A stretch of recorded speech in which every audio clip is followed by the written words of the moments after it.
Good morning everyone! Ito po ang The Mindful Tito Podcast with me, Pop-Up Cardenas, where we share tips and lessons on having a better mindset as we grow older and becoming a happy human with a healthy mind. FYI, I'm here to share my life experiences, successes, and failures. The information presented in this podcast is to inspire people.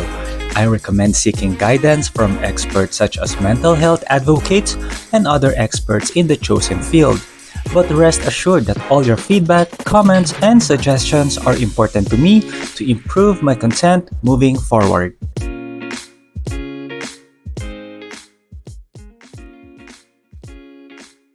Welcome to episode 27 kung saan tatalakayin naman natin kung gaano kahalaga ang kumilos agad at gawin ang mga bagay na dapat nating gawin kahit ayaw ng katawan at isip natin.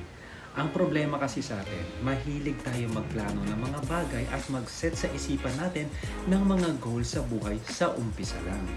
Majority ng mga tao na-excite sa mga gusto at plano nilang gawin sa buhay sa simula lamang, whether it's our personal goals, work, or career. Pero hindi nila ito tatapusin sa gitna ng proseso. Madalas nangyayari ito kapag natatalo na tayo ng katamaran, procrastination, at mga excuses. Sasabihin ng karamihan, madali sabihin sa'yo kasi marami kang oras. Kami wala kaming oras or limitado lang ang oras namin. Pero sa totoo, napakarami nating oras sa mundo.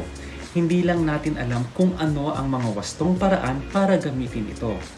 Parati nating sinasabi na, i-delay ko muna yung mga goals or pangarap ko sa buhay. Sa susunod ko na lang gagawin kasi busy ako at walang time. At madalas ang sinasabi natin ay, darating yan sa tamang panahon. Pero ang totoo, wala talagang tamang panahon. Ang sagot para ma-achieve ang goals natin at pangarap natin sa buhay is to take action at huwag maghintay ng tamang panahon. Dahil ang tamang panahon is the present moment. Ang tamang panahon ay ngayon. Do not confuse laziness with patience. Magkaiba sila ng konsepto at layunin. For example, gusto natin ma-achieve ang katawan na pinapangarap natin. Madalas itong resolution tuwing bagong taon, di ba? So sa simula, motivated tayong gawin ito.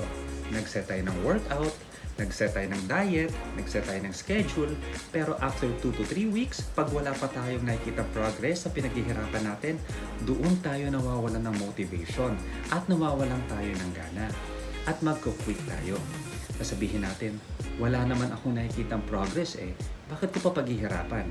Ibig sabihin nito, nagpatalo tayo sa katamaran na tumatakbo lamang sa isipan natin. Tandaan natin na lahat ng successful achievements ay dumaan lahat sa butas ng karayom. Dumaan ito sa lahat ng sakit, bigat at paghihirap. Walang shortcut sa pagiging successful. Walang shortcuts para maabot natin ang mga pinapangarap natin sa buhay. Ngayon, ang magiging excuse natin ay sa susunod ko na lang gagawin. Sa tamang panahon kapag may oras na ako. Pero sa totoo, napakarami nating oras sa mundo. Sasabihin ng karamihan, life is short. Pero sa totoo lang, life is long enough para magawa natin ang mga gusto at kailangan natin gawin sa buhay. Napakadaming oras at panahon na binigay sa atin. Nasa atin lang kung paano natin ito i-manage. Again, the only thing we need to do is to take action and do it now. Pero syempre, if we take action, kasama nito ang disiplina at pagiging consistent. Parte ang discipline and consistency para maabot natin ang mga pangarap natin sa buhay. If we embrace the hardship and all the challenges sa mga sinet nating goals, I'm telling you, happiness and success will follow. We can only find success sa likod ng mga paghihirap, kaya wag na wag tayong susuko. Hindi lang ito applicable sa fitness and health applicable din ito sa trabaho. If you want to be successful with your career, face all the challenges na makakasalubong mo sa trabaho, whether it's your work, your tasks, or yung mga taong makakatrabaho mo. Ganon din sa financial health.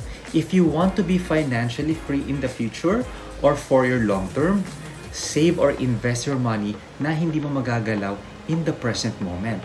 Mag-ipon ka at kontrolin mo ang isip mo na gumasto sa mga bagay na gusto mo lang ngayon. Pero wala namang maitutulong sa mahabang panahon. Ang tawag dito ay instant gratification. Huwag kang magpapatukso sa mga gadgets at sa mga material na bagay na gusto mo lang ngayon. I-delay mo yung mga material na bagay na yan dahil maluluma din yan kaagad. For example, di ba, kapag bumili tayo ng bagong gadgets or mga designer brands na gustong-gusto natin, in the next few days and few months, wala nang excitement, di ba? Magiging okay na lang siya. Marirealize mo na, normal lang pala siya. Pero syempre, don't be hard on yourself. If you want to buy something that makes you happy, go. Pero wag mo itong aabusuhin. Always save and invest for your future and for your long-term goals. Actually, sa financial goals pala, magagamit natin ang salitang tamang panahon. Kasi if we want to be financially free for the long term, kailangang mag-ipon talaga tayo. Madalas hindi natin gusto, pero kailangan. Mahirap sa simula, oo, at bumibigat lalo kapag nasa gitna na tayo ng proseso. Dahil may gusto tayong bilhin, pero mas pinili natin ang mag-ipon for our future. Pero that's the better mindset. Kasi we choose delayed gratification over instant gratification. Ibig sabihin na pinili natin mas mahirapan ngayon dahil mas magiging malaya at financially free tayo in the future. Hindi rin tayo mag-worry sa mga gastusin natin kapag retired na tayo dahil may mga naipit or naitago tayo mga savings and investment. Hindi tayo mag-iisip na mangutang o manghiram ng pera dahil may naitabi tayo para sa sarili natin na pwede rin nating magamit kapag may emergency or maibahagi sa mga taong nangangailangan naman. It's hard now pero it's easy later. Mas okay na yon kaysa piliin natin yung easy now pero hard later. Life is actually hard. Ganun talaga dinisenyo ang buhay natin. But we need to be impatient with action and be patient with results. Ito yung kasabihang natutunan ko sa The Art of Laziness from the Library Mindset. Ano ibig sabihin nito? Maging impatient tayo sa paggawa ng aksyon at gawin na natin ngayon ang mga bagay na dapat gawin at hindi dinidelay. Dahil if we take action at gawin yung mga bagay na magbibuild ng future natin, kahit mabigat at ayaw ng katawan at isip natin, I'm telling you, inaalis natin dahan-dahan ang mga bigat at pasanin natin sa buhay. Kapag ginawa natin ang aksyon at mga wastong solusyon ang mga problema at mga anxiety na tumatakbo lamang sa isip natin, kusa itong aalis. Pero kung uupo lang tayo, iisipin ang problema, we will make excuses. Ibig sabihin, we procrastinate. At pag nag-procrastinate tayo, hindi tayo iiwan ng mga problema at pagsubok. Hindi kasi natin matatakbuhan ang mga problema. Pag tinakbuhan natin sila, hahabulin tayo ng mga ito. And the worst thing is, madaragdagan pa ito. Kasi sa buhay, maraming challenges at problema ang dumarating every day. Kaya huwag nating hayaang ito ay maipon at maging bagahe natin. So be impatient with action. Gumawa kaagad tayo ng aksyon imbes magpatalo sa procrastination. For example, nag-set ka ng workout plan mo for the year para gumanda ang health and fitness mo. Pero anong ginawa mo? Nag-search ka pa kung ano ba ang magandang sapatos na bibilhin ko. Ano ba, Nike or Adidas? Ano ba mas maganda sa gym? Or ano ba yung magandang workout clothes ko na gagamitin? Pag ginawa mo ito, dinidelay mo lang yung mga action na dapat ginagawa mo na. You make excuses na quote-unquote, kailangan mo itong mga bagay na ito para ma-achieve yung gusto mong katawan during the workout. It's not. Just take action to do the workout. Hindi natin kailangan ng branded na gamit para ma-achieve ang katawan na pinapangarap natin. Another examples, gusto ko mag-travel, then do it now.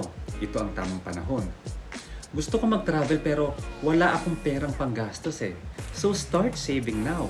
Ito ang tamang panahon. Gusto ko ma-promote sa work or maging honor student sa school. Anong gagawin mo? Work smart or study hard now. Ito ang tamang panahon para gawin ang mga steps na ito para maging successful ka. Just be impatient with action. Do it now. And just be patient with results. Na ibig sabihin, huwag kang magmadali sa resulta ng pinaghihirapan mo. Dahil it will take time at marami pang pagsubok na darating. Kasi ganito yan. If we face all the challenges na bago sa atin and we overcome it, magiging madali na sa atin yung mga darating pang mga pagsubok dahil alam na natin ang mga strategiya kung paano ito malalagpasan. Most likely, ang strategy mo na is to focus on the solution and not the problem. And that's the right mindset. So don't quit and just be patient with the results. All successful stories ay dumaan sa matinding pagsubok at paghihintay. Hindi ito madalian.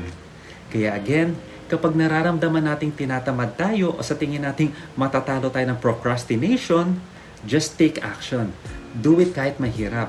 Gawin natin kahit ayaw ng katawan at isip natin. Because today, this present moment, this is the right time to achieve your goals and dreams in life. Again, huwag kang maghintay ng tamang panahon dahil ang tamang panahon ay ngayon. And that's all we have for this episode at sana marami po kayong natutunang mga bagay. But before I end this episode, I will truly appreciate it if you share this episode or even my podcast and my YouTube channel to your friends, to your colleagues, to your family because I am more than happy to share good energy with people. Sa uulitin, ako po si Pop-Up Cardenas and this is the Mindful Tito Podcast. Just a short message, don't be hard on yourself and avoid negative self-talk so you can also share kindness and good energy to the people around you. Again, my name is Pop-Up at maraming salamat po.